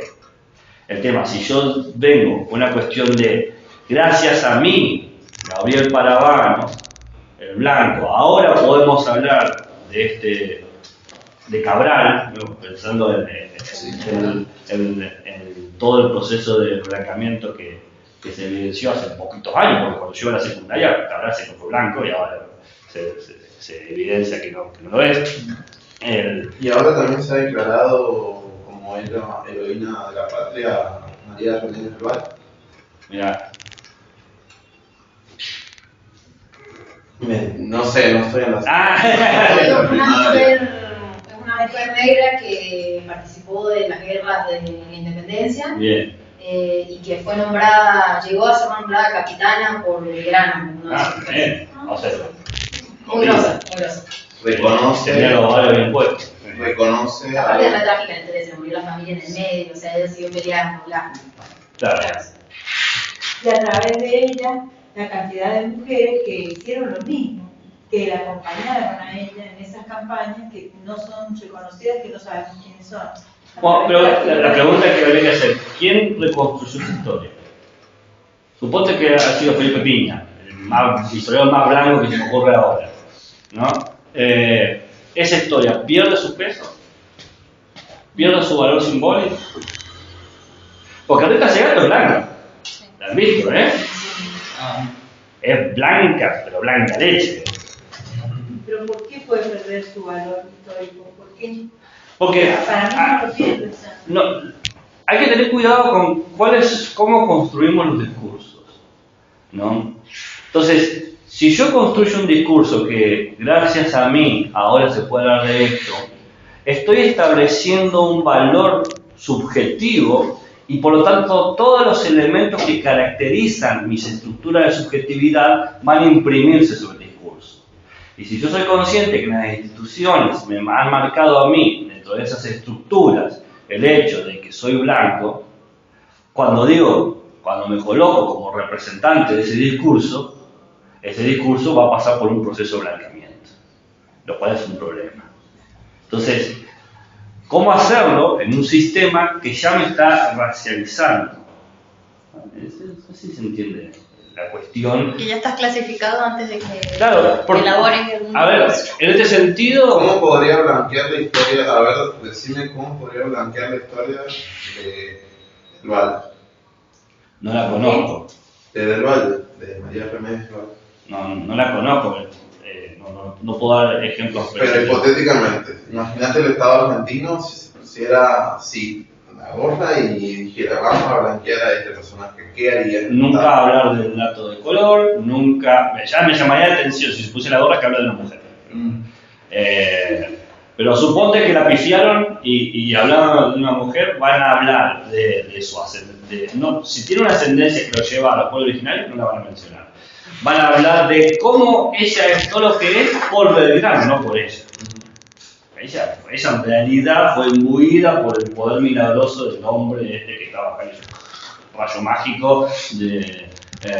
Y seguramente van a hablar de que tenía rasgos masculinos, de que su manera de hablar era en contra de la época, ¿no? Claro, la empezás a transformar en las categorías que son aceptadas. Como históricamente ha pasado cuando se construye la historia. Pero si alguien blanco reconstruye la historia y no pone esos datos, pone los datos de qué... Eso es lo que te está hablando, ¿no? De eso.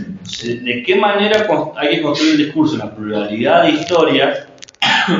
Porque vos no podés evitar los datos que te han atravesado o los datos que la institución te ha puesto. No podés. No hay manera de sustraerte de eso. Y por lo tanto, tus preocupaciones no pueden tampoco ser consideradas en balde o superfluas si a vos te preocupa el racismo. Pero si queda la de racismo a vos que sos blanco, no tendría sentido hacer eso. ¿Se entiende? Entonces, lo que hay que pensar es cómo construir el discurso, cómo constituir las prácticas. Rita Segato habla de que la única manera es con la pluralidad de historias. Poder dar lugar a la incorporación de las historias sobre nosotros. En la Argentina sí hay negros. ¿Sí hay negros? Hablar del tema del paso, de las marcas del cuerpo. Claro, del mestizaje, de cómo uno es todo eso. La otra vez estábamos hablando de, ¿no es curioso de cómo, habiendo tanto tráfico de esclavos en Argentina, haya tantas pocas referencias en tan pocas familias sobre afrodescendientes en sus grupos sociales? Estadísticamente es imposible que más del 90% de la población diga yo no tuve nunca, mi familia no tuvo nunca contacto. Entonces, ¿dónde están nuestros contactos con él? La semita. La semita. A ver. La semita no. O sea, fue las esclavas que estaban acá en San Juan, eran panaderas, la mayoría, y con la grasa y la harina que usó hacían semita y la receta que... Yo sabía. Yo me enteré el otro día. ¿Quién fue la cocinera? No, era una cuestión grupal. Una práctica. Claro, ellas se vendían entre ellas las semitas que hacían con lo que les sobraba de la fábrica. Y poder mirar más allá de este tipo de cosas y ver que San Juan no tiene un solo color. que en San Juan hay afrodescendientes y hay gente negra, pero nosotros no los vemos. Ponemos el concepto trigueño, o ponemos el concepto marrón. O de pueblos originarios también. A mí me pasa que me cuesta, ya, es tan sensible, ¿cómo le digo? ¿Le digo negro? ¿Le digo de color? ¿Cómo le digo? Pero yo no sé si estoy ofendiendo ya, la verdad es que prefiero... Pasa que siempre está la yo idea prefiero peyorativa con respecto claro, al negro. en una de esas digo negro y me lo toman mal. En una de esas digo, no lo digo y me toman mal que no lo digo. ¿Qué digo? ¿Qué digo? Usar criterio que usás con las comunidades LGBT. O pregunto, Claro, ¿cómo te reconoces? Mi amigo Fede le digo negro porque él dice yo soy negro, entonces le digo que hace negro. Inclusive él. Sí, yo tengo una amiga que se autodefine a la comunidad marrón porque la madre es blanca y el padre es negro. Sí. Y ella Claro. dice que es marrón y yo le digo marrón porque ella me lo dijo. Y yo le pregunté. Y me amigo, No, extraño. ¿Y sabes dónde hay que tener cuidado? Cuando uno asume lo positivo y lo negativo. Lo mejor es de... Fíjate cómo hablo yo de este tema, ¿no? Yo especifico los sentidos de los términos que yo utilizo, para que quede claro hacia dónde me dirijo. Si llegase a pasar X motivo de que alguien ya no estoy de acuerdo, le voy a decir, pero no de acuerdo con cómo lo definí. Entonces, yo siempre les digo, lo hablo desde este lugar. Por ejemplo, hoy estoy hablando desde Rita Segato, entonces utilizo una terminología de ella. Con ese tipo de claridad es difícil generar incomodidades, porque estás abriendo el diálogo. Decís, mira, me paro acá, en este punto de vista, y lo presento. Y el otro te le puede decir, bueno, ok, entiendo, pero yo de acá no lo comparto. Bueno, perfecto, está muy bien.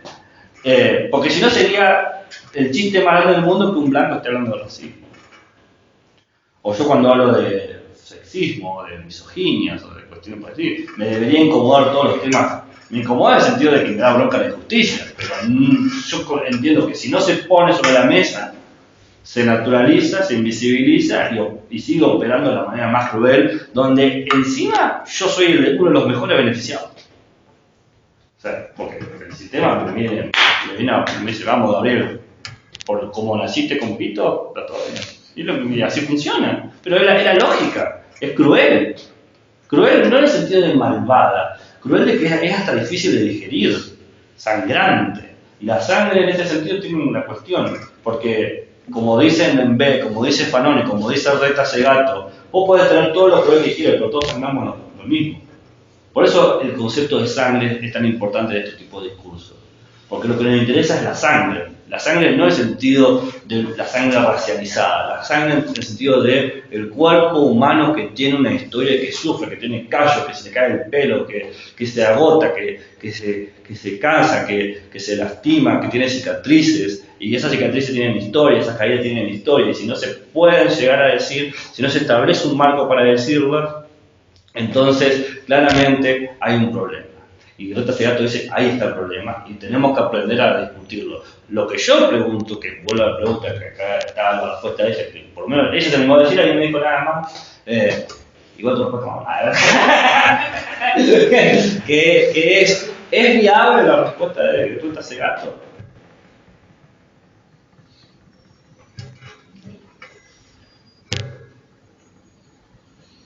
Vos decís que es tibio. Yo creo que es bastante extremo para la población en la que estamos. O sea, obviamente en un mundo maravilloso sería genial. Y sería como, obvio.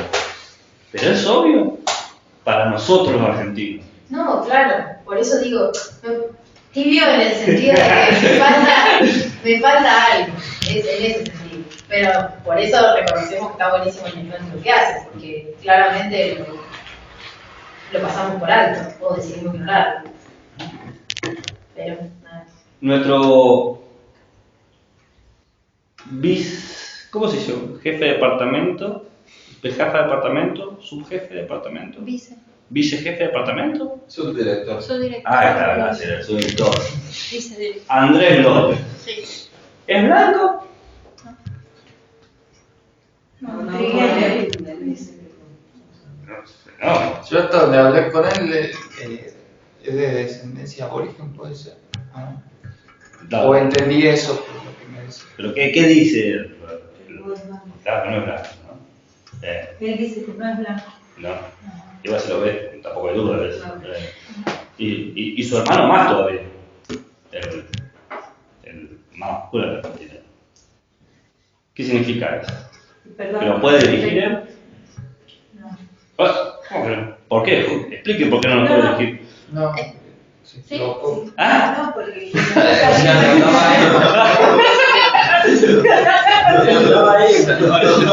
Qué bueno que tenemos un título ahí.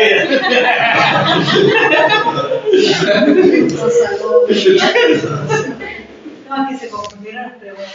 Bueno, diga. No, simplemente quise decir que con respecto a lo de Andrés, que él tiene la marca también un poco, con respecto a lo que ella decía. Porque sí, es cierto, aparte su cabello, que siempre lo usa suelto, largo. No sé ahora cómo lo tiene, hace mucho que no lo veo. Bueno, usted también lo suele. No, sí, Claro. claro, pero él es hombre y bueno, y tiene su piel trigueña y su característica en la marca con respecto a lo que ella decía. Es difícil sacarse los conceptos que hemos Claro, tenido históricamente. sí.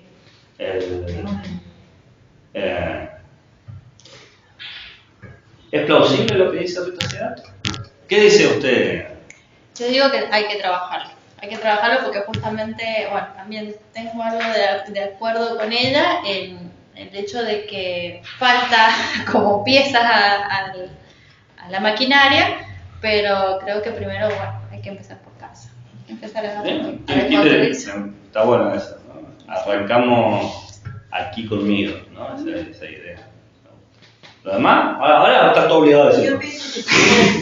Yo pienso que podría ser y que es como algo muy nuevo en lo que estas generaciones tienen que tomar conciencia y que pero sí puede ser, me parece. Sí, porque cuando a uno le toca compartir por ahí momentos con gente que son de otros países, de otras culturas y está bueno. A mí me ha pasado. ¿Y con la gente de nuestro país, de nuestra cultura? ¿Cómo, perdón? ¿Y con la gente de nuestro país, de nuestra Perfectamente, cultura? sí, por supuesto, totalmente. Yo pienso que sí. Hay que tener una perspectiva optimista, esperanzadora. Sí. ¿No? ¿Usted? Porque ya está, ¿sí? No, para mí está buenísimo, pero es lo que decías vos también recién,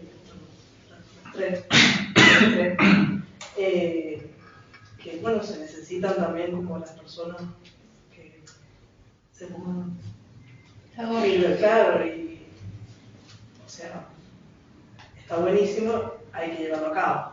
Bueno, pero ¿se puede llevar a cabo? Y yo creo que desde o sea, vos decías recién una cuestión como generacional también, yo creo que desde la educación se puede trabajar estas cuestiones, pero las otras generaciones también son parte de este país y es un trabajo intergeneracional, porque por ahí, sin ofender, pero por ahí como que se deposita la cuestión como, bueno, las nuevas generaciones van a salvar el mundo.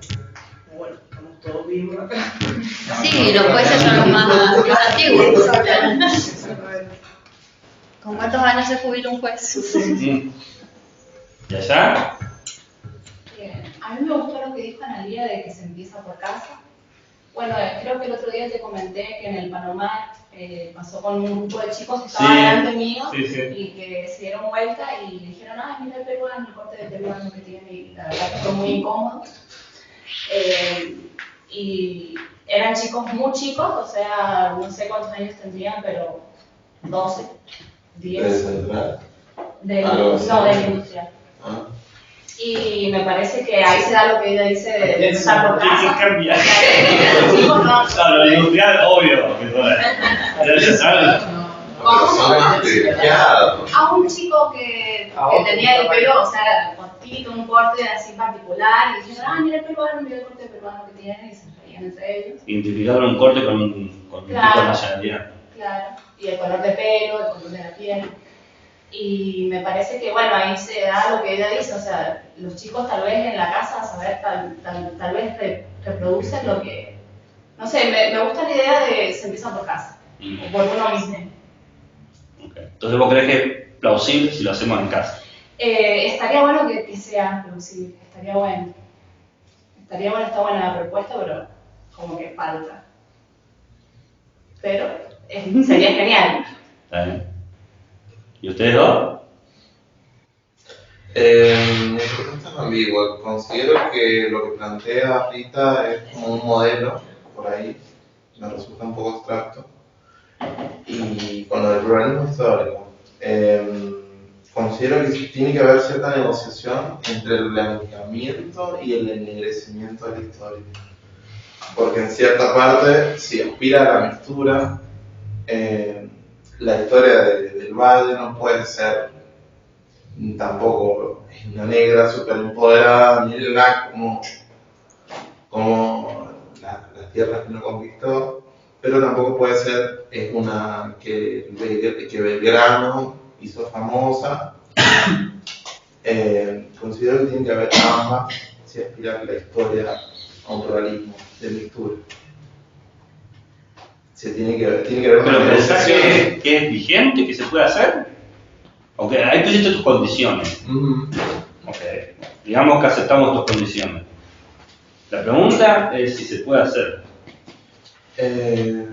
Sí, perfectamente. Qué difícil a alguien en filosofía, porque dando cuenta de cómo se así, No, les piden a los filósofos que estudiamos que le dan respuestas claras, pero cuando yo les pido algo directo es como, si todos atajándose los penales, está bien.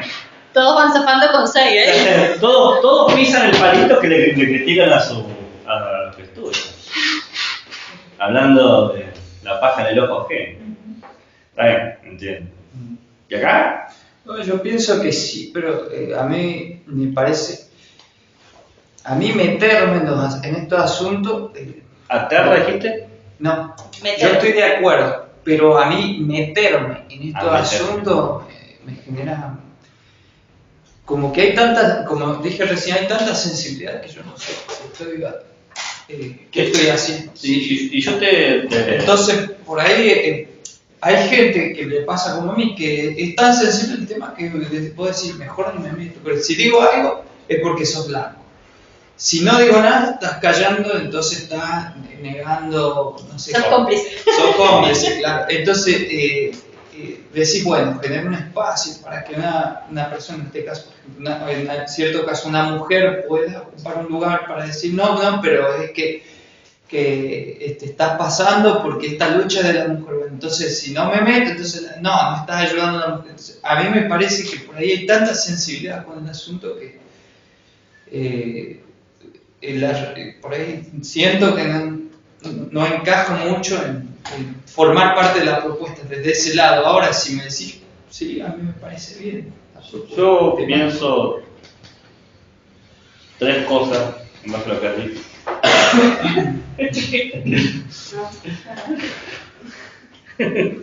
¿El número 3 gracioso? Me río por lo que yo hice.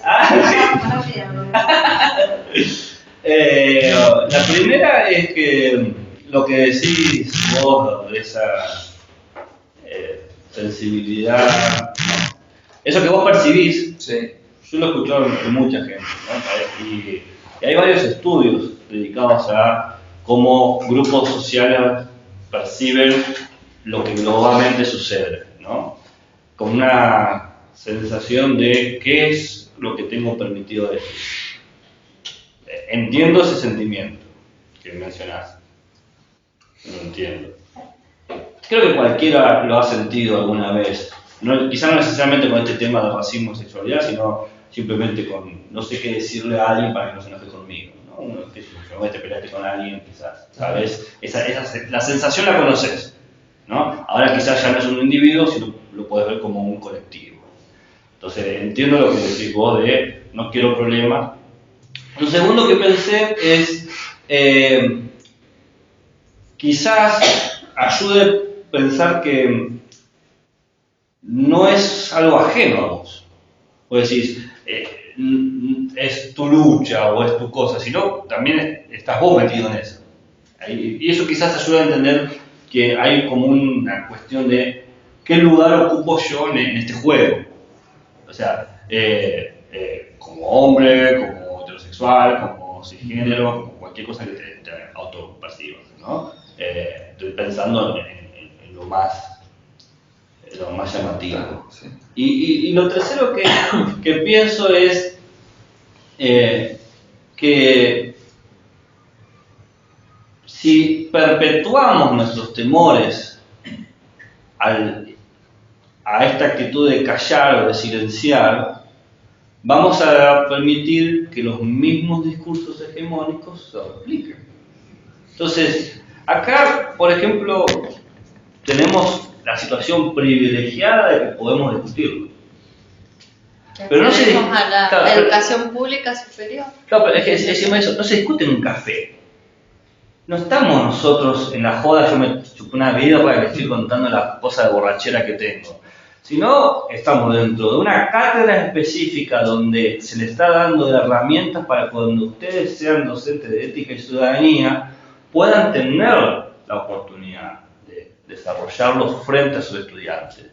Si ustedes sienten temores, o dudas, o interrogantes, o incomodidades sobre estas cosas, ¿cómo creen que se va a sentir sus futuros estudiantes cuando se lo discuten?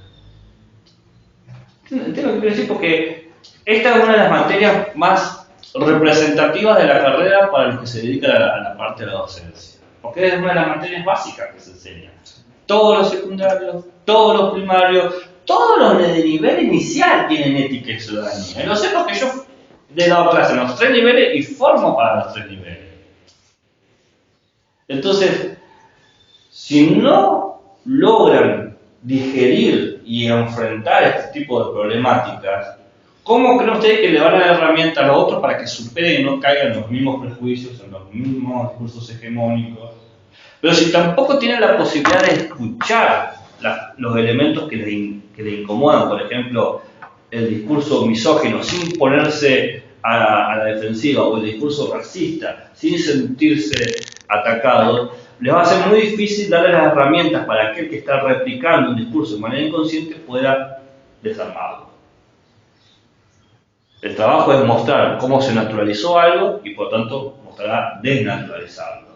Que acá vuelve el tema de, ahora mi opinión, de por qué creo que es plausible lo que dice Rita Segato. Que si quiere hacer otra cosa, pero ¿por qué es plausible? Porque nos está diciendo aprendamos a contar las historias de nuestra vida.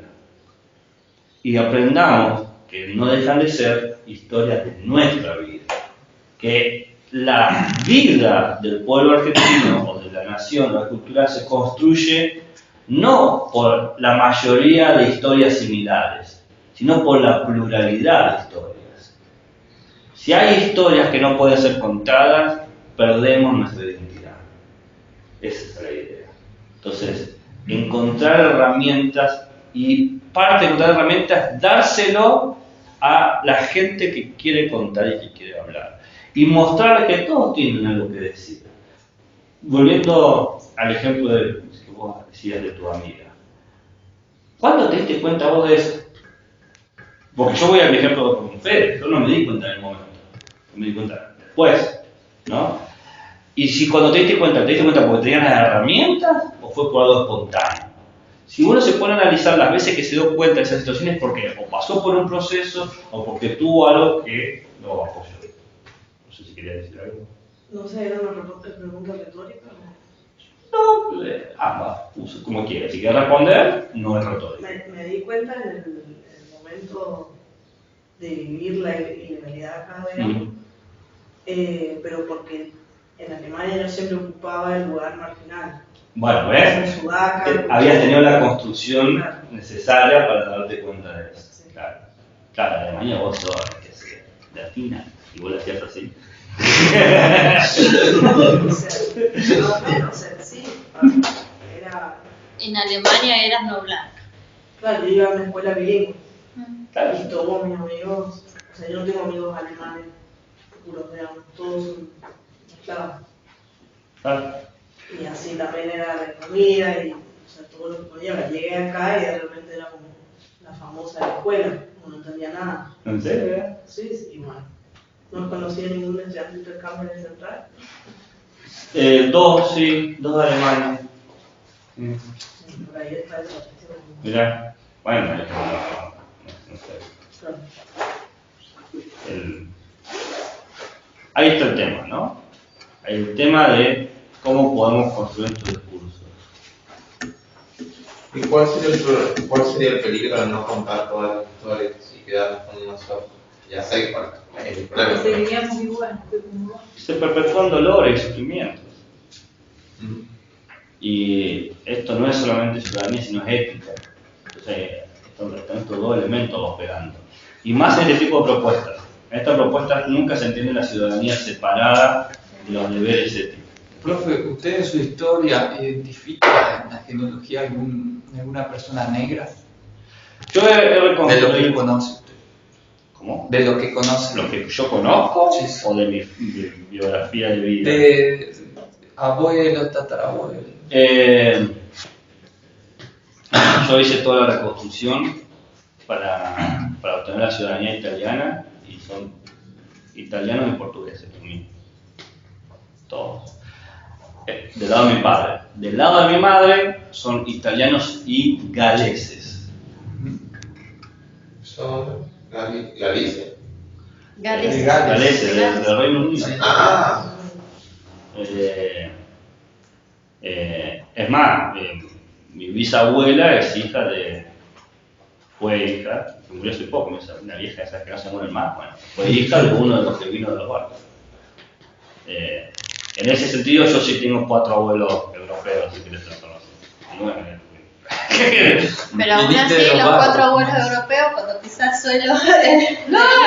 Yo estoy mal, yo soy latino en todo el sentido, creo que en términos estatales soy eso. Pero todo pobre, olvídate. Todo en la cochina, por ahí cochina miseria, mal. Luchamos para salir de la miseria para llegar a la pobreza. Fue como que. En ese caso, si tenés un bisabuelo, un tatarabuelo, si sos blanco, bueno, en toda tu genealogía, pero tenés un tatarabuelo negro o algo así, ¿es parte de tu historia o no es parte de tu historia? Todo es parte de tu historia. Si vos haces una verdadera reconstrucción de todos los árboles genealógicos, vamos a encontrar un grupo de homínidos iniciales que todos compartimos y te podemos ubicar en un lugar de África, si querés también. O sea, porque así ha sido el movimiento de nuestra especie como homínidos. ¿Qué es lo que dice el escrito Segato? Que se propicia el tema de la etnicidad, pero la historia de la humanidad está plagada de historias en las cuales no...